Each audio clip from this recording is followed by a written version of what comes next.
长一个倾向，所以这些是以后是一定要避免的。那昨天会说是因为我们大部分的都是教官体系的老师。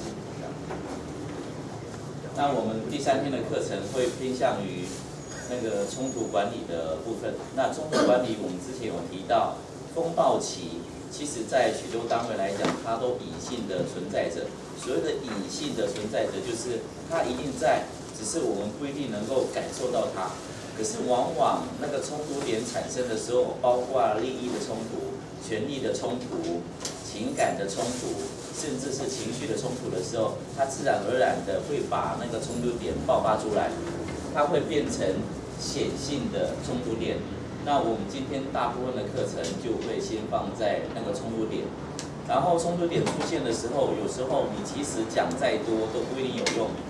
那你在讲的过程当中来讲，都会是偏向于你个人的一些想法。但是游戏它有很多特别的地方，它即使不需要讲，它就是一个语言。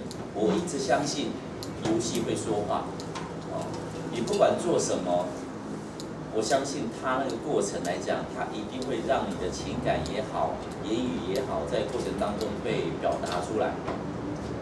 那我今天早上看到一段话。这个是郭拓和老师，他是军艺顾问，采风和户外的。他成立了很多的单位，他是算是目前台湾在体验教育或探索教育界老师里面成立最多单位的老师，是因为他要养很多的年轻人。以前他当时的时候，年轻，但是他在探索教育、体验学习，他都会把头发稍微染白一点来说服别人。后来，因为教育的孩子越来越多，希望那些孩子可以有不一样的发展，所以他就大量的培育了很多的引导员在这个产业。当然，经过这5、6年到10年的一个酝酿，他有些人其实都能够独当一面。就像他以前教育的一位，叫瑞哲，现在在高雄地区来讲，他成立了另外一家公司叫风户外，专门在带溯溪。还蛮有成就的。那郭拓老师来讲，他其实在业界也蛮长的时间。为什么会介绍他？是因为最近他标到了成功岭的培训案。成功岭以前是在做我们大专的军事的培训，对不对？但现在成功岭来讲，当然也有部分，但现在大部分的时间会培训，好像是军事的替代役。我们的教育替代役在我们的澄清湖，对不对？他们好像是军事的替代役是在成功岭，然后成功岭呢，大概好像1年还是几年就会开标一次那个探索教育的课程的部分。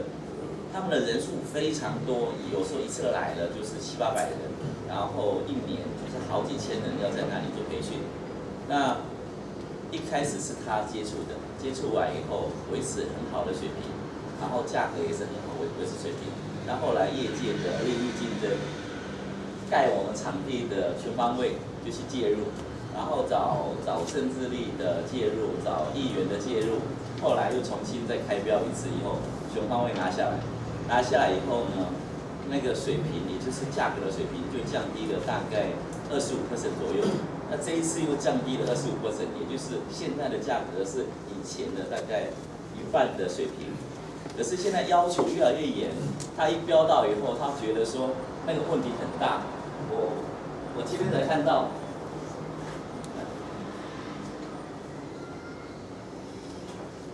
他说我实在受不了了，一定要发泄一下，为什么每个老师要验证身份证？也就是你带领成功岭的探索教育，为这些替代役、军事替代役的伙伴带领探索教育的老师，你进去一定要带着身份证，而且要团进团出。所谓的团进团出，就是我这一次有11个老师要进去，那就是11个老师同时要进去，同时要出来。现在管制好严，以前没有。然后他说还要每一次上完课要做课程的会议记录，还要厂商，也就是说他带领的老师跟器材要做录影存证，不要被挪作他用。他说，替代役是属于什么议政局是吗？还是议政署？对，议政署。他说你们对他们议政所的官员对他说，你们体验教育界太黑暗了。他就跟他讲说不会吧，是不是误会？那个议政所的官员就说，之前的厂商8点半课程，9点来也就算了，冒名顶替已经很糟糕。所谓的冒名顶替，就是我明明呈报的是很高阶的老师，可是我请不起很高阶的老师，那我就找那个2线、3线的老师来替代。那是因为它可以减低那个价格的部分。然后曾经有8个引导师的预算，那只有来3个师资。然后器材一直要求汰换，因为汰换器材它是可以获得那个器材的费用的。然后他说那是之前国教厂商给你们的印象吧？我们8点半课程7点45就到了，8个师资来了11个。有个官员说，可是他们跟你们一样，都是拿亚洲体验教育协会的认证和3月协会的攀岩教练认证，而且他们的证照还比你们还要多。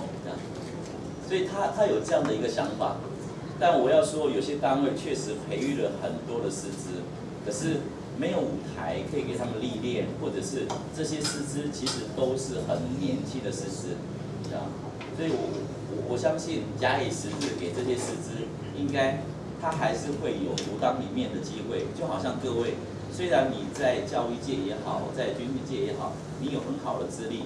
可是，在探索教育界来讲，你的资历来讲还算很短，但是我相信假以时日，你经过了1、2年的一个历练，你大概会到我这样的一个水平，我相信是 OK 的。他说，现在有很多劣币逐良币，那是因为现在的产业来讲，它其实看到的不一定是那个品质，它看到的是那个价格。在我们教育训练界有一句话，他说出得起香蕉的价格，你只能够请到的是猴子，了解吗？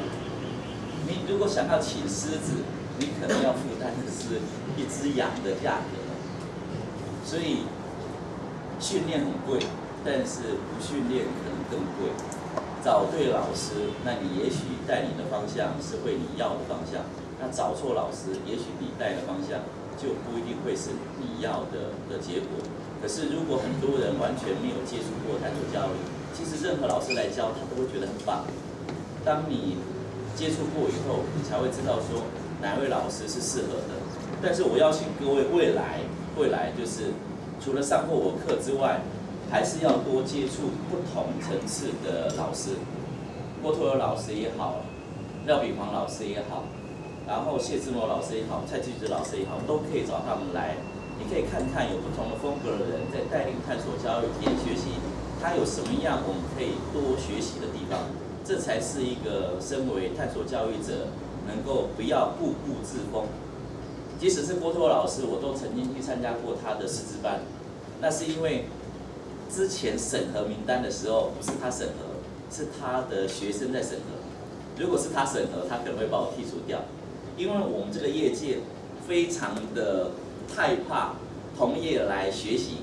为什么？是因为如果上齐美坤那堂课，因为齐美坤他也会，我也会，可是我会的 know how， 也就是里面的引导语，他不一定会。但是他只要来上过一次课，那我会的他就会，但他会的我不会，你了解吗？他就会带的比我更好。所以我当时报名的时候呢，我一报名是当时的那个陈瑞哲、史龙子在审核，那他不认识我，他就让我报名成功，也缴了费。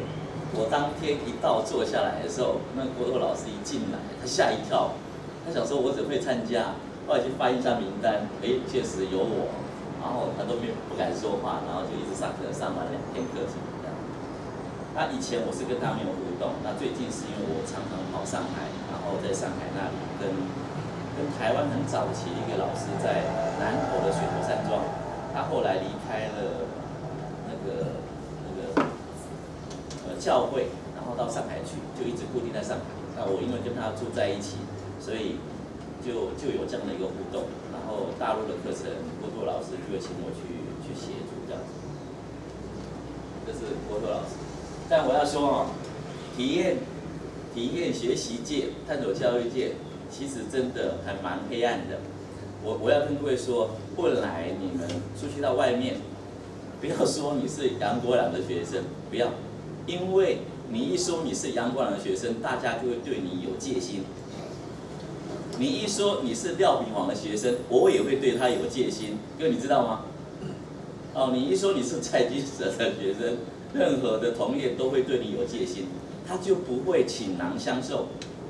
这是因为这个产业就是它一定会跟利益挂钩，是因为这些产业都是要在这里抢一口饭吃，所以只要有利益在，那就会有冲突点在。这也是我为什么今天要谈那个冲突管理的意思。可是我们协会有一个 slogan 哦，叫正和共生。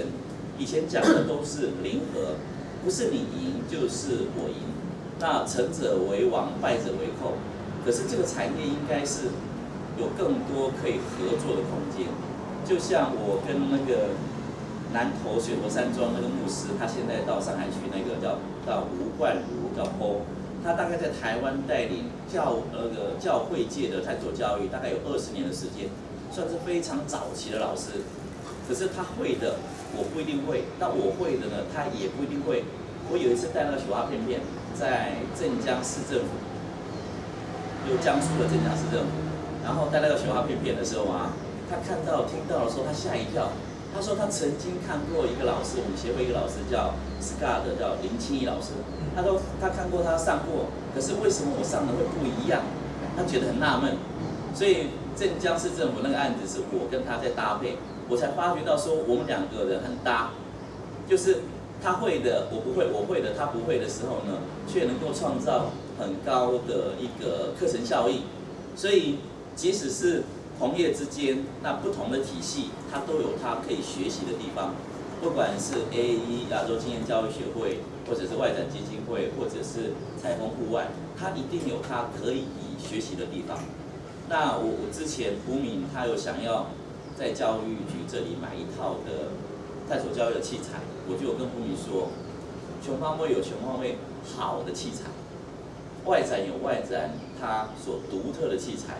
然后采风有采风的独特器材，可是因为我们很多的政府单位就像一个框架一样，你很难改变。你一开标，例如某一个 A 厂商开标以后呢，他只能够用他自己所能够利益下所产生的一个器材，就不一定会是 A 的比较好，先用 A 的 ，B 的比较好，我们把它凑成一个很好的器材。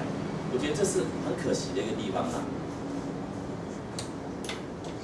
接着我们待会要到那个地板教室，那地板教室 OK 了？好，那麻烦各位，这里我们就带着你的贵重物品，我们先到地板教室。那没关系，不会有人上。真的哦。我们这边还是会锁起来的。会锁起来，会锁起来，对吗？我这样那个包包整个早上在那边吗？没有，只有包包放哪里？我就放大概2个小时。对，不用带笔，不用带笔。好，人带着就好。把摄影机还是把它带过去。